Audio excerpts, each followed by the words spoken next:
India गठबंधन के लोग जो है सो फिर एक बार मार्च निकालकर केंद्र सरकार को चेतावनी देने का काम करेंगे। इसे लेकर आज एक प्रेस कॉन्फ्रेंस का आयोजन किया गया। मौके पर क्या कुछ कहा गया, आइए आपको सुनाते हैं। हमला शुरू कर दिया है और जब से इंडिया गठबंधन बना तब से खास करके देश के प्रधानमंत्री और गृह मंत्री को नींद हराम हो गया।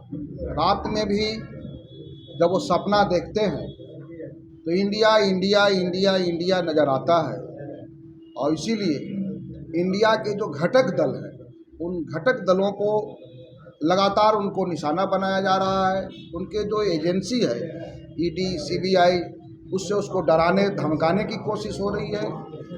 और अभी आपने देखा कि पहले सिसोदिया जी को उठाया बहाना बना करके, और कल 2 दिन पहले जो संजय सिंह जो हैं आप आम आदमी पार्टी के सांसद, जो पार्लियामेंट के अंदर और पार्लियामेंट के बाहर अगर नरेंद्र मोदी के आंख में आंख डाल करके अगर बात कोई करता है तो नरेंद्र मोदी जी को जो है से चुभ रहा है, और इसीलिए संजय सिंह जी को निशाना बनाया।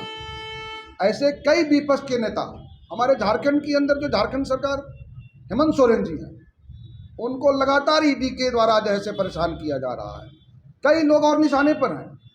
इससे स्पष्ट होता है बिहार हो, बंगाल हो, दिल्ली हो, झारखंड है, इन सभी जगहों पर केंद्र की सरकार एक निशाना बना के विपक्षी लोगों को परेशान करने की कोशिश में है, ताकि इंडिया को तोड़ा जा सके, इंडिया गठबंधन को तोड़ा जा सके। और अभी हाल में ही जो लोकतंत्र की चौथे स्तंभ है, न्यूज क्लिक से जुड़े हुए जितने भी लोग थे उनको एक एक करके अमिताभ शर्मा जैसे चर्चित पत्रकार को उठाया, उनके लैपटॉप को, उनके मोबाइल को जब्त कर लिया और कई पत्रकारों को उठाया। इससे स्पष्ट होता है कि आप भी बचने वाले नहीं हैं। ये लोकतंत्र की चौथे स्तंभ के जो मीडिया के लोग हैं वह भी बचने वाले नहीं हैं। जो भी केंद्र की मोदी सरकार के विरुद्ध में बोलेगा, उनके बारे में लिखेगा, छापेगा, वह सब नरेंद्र मोदी का दुश्मन कहलाएगा। और हम इंडिया गठबंधन के लोग उनके जो क्रियाकलाप है उसको हम लोग चुनौती के रूप में लेते हैं। हम लोगों ने झारखंड के अंदर जो हमारा श्रमजीवी पत्रकार यूनियन है, 2 दिन पहले अपना रिएक्शन दिया। हम तमाम पॉलिटिकल पार्टी के लोग भी उनके साथ खड़े थे और 9 तारीख को, 9 अक्टूबर को हम लोग इंडिया गठबंधन के बैनर तले इन क्रियाकलाप पर, जो लोकतंत्र पे हमला हो रहा है, संविधान पे हमला हो रहा है, लोकतंत्र की चौथे स्तंभ पर हमला हो रहा है, हम राष्ट्रपति को ज्ञापन भेजेंगे हम लोग। और यही जिला स्कूल के मैदान से हम लोग एक जुलूस बना करके राज्यपाल महोदय को देंगे, राष्ट्रपति के नाम ज्ञापन हम लोग भेजेंगे और राष्ट्रपति से मांग करेंगे कि इस तरह से लोकतंत्र पे हमला आप रोकिए। आप एक संवैधानिक पद पर देश की राष्ट्रपति हैं, आपको चुनाव से कोई लेना देना नहीं है, आपको वोट से कोई लेना देना नहीं है। ये 2024 की चुनाव को प्रभावित करने के लिए केंद्र की नरेंद्र मोदी की सरकार विपक्ष के साथ खड़े, या जो पत्रकार जो हैं, वैसे जो लोग जो केंद्र के सरकार के विरुद्ध में खड़े हैं उनको भी जो है निशाना बना रही है। इसलिए हम लोग उसका रिएक्शन में हम लोग एक पहला प्रोटेस्ट हम लोग इंडिया गठबंधन के माध्यम से हम लोग 9 तारीख को करेंगे। कि मीडिया जो है लोकतंत्र का चौथा स्तंभ है।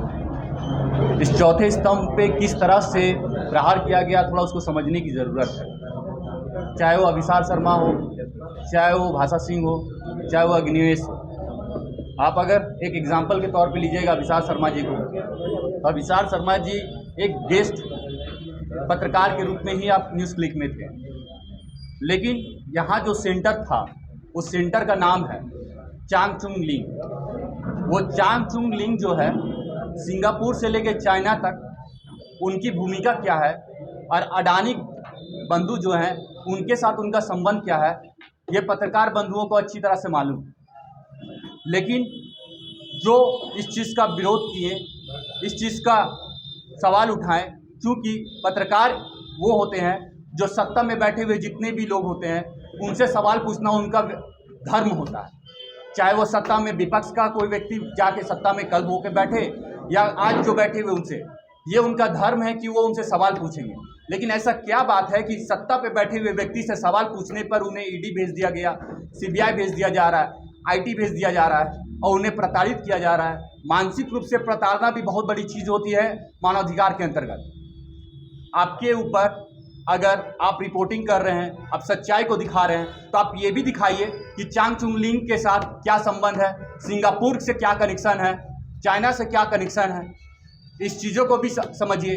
तो जिनका कोई कनेक्शन नहीं है उनको आप परेशान कर रहे हैं। जो पब्लिक के बीच में पब्लिक को सच्चाई दिखा रहे हैं, जो पत्रकार पब्लिक के लिए सेवा कर रहे हैं, आप उनको परेशान कर रहे हैं। उनको परेशान करने से क्या होगा?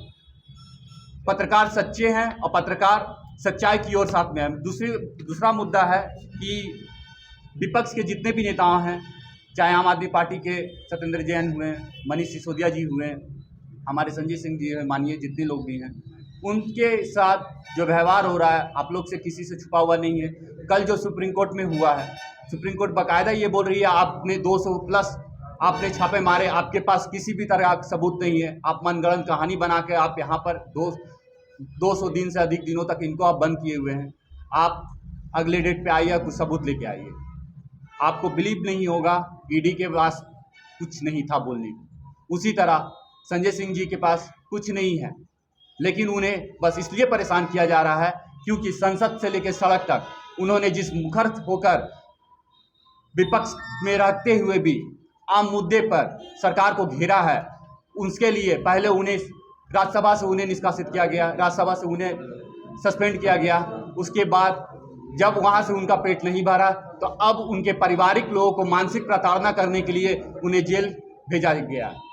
इसके लिए ही हम लोग सब इकट्ठा हुए हैं। सवाल ये है कि जब अदालत बोल रही है कि कोई सबूत नहीं है तो अदालत ने बेल क्यों नहीं दिया? बेल देने से क्यों इनकार किया? बेल क्यों नहीं दिया?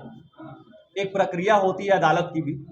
अदालत जब बेल के लिए गया था तो बेल देना चाहिए था ना अदालत को। जब सबूत नहीं है, अदालत तो सबूत देखता है जो भी है, बेल देना चाहिए। चार्जशीट जब दायर होता है ना तो उसके आधार पर डिस्कशन होती है पैनल में, इसीलिए वो आधार बनाया जा सकता है। एक प्रक्रिया होती है, उस प्रक्रिया के तहत हमें माननीय सर्वोच्च न्यायालय पर पूरा भरोसा है, हमें न्यायालय पर पूरा भरोसा है। सत्य की जीत होगी और आज न कल आपको सच्चाई सामने आएगी आप सभी के बीच में, यह हमें पूरा भरोसा है। कि केंद्र की जो निरंकुश सरकार है भारतीय जनता पार्टी की, वो